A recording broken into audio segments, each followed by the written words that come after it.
अंता विधानसभा चुनाव के अंदर भारतीय जनता पार्टी के भूतपूर्व विधायक रामपाल मेघवाल ने भी ताल ठोक दी। रामपाल मेघवाल ने कहा कि भारतीय जनता पार्टी के पैनल के अंदर मेरा नाम चल रहा था, लेकिन दलितों को बकवास समझ करके मेरा टिकट काट दिया गया, क्योंकि भारतीय जनता पार्टी है वो दलितों के साथ में अन्याय कर रही है, यानी दलितों को दलित ही समझ रही है। लेकिन आज दलित हैं वो पिछड़े नहीं रहे हैं, वो अगड़े हो गए हैं।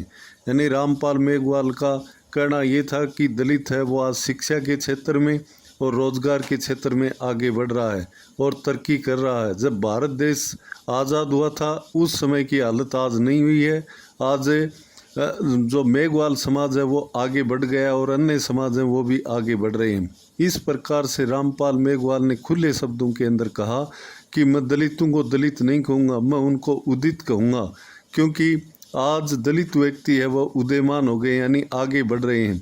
इस प्रकार से रामपाल मेघवाल ने कहा कि मैं सरकार की गलत नीतियों के कारण चुनाव के अंदर आया हूँ, क्योंकि कोई भी सरकार है वो दलितों के वोट बैंक का इस्तेमाल करके, यानी उनका यूज एंड थ्रो का प्रयोग कर रही है। अपना मतलब निकाल करके वो उनको भूल जाते हैं और चुनावों के अंदर दलितों को गुमराह करके उनके वोट बैंक का भी इस्तेमाल करते हैं। इस प्रकार से रामपाल मेघवाल है वो निश्चित रूप से ही दलितों के वोट बैंक को हासिल करके भारतीय जनता पार्टी, कांग्रेस और नरेश मीणा को सबक सिखाने के लिए मैदान में आए।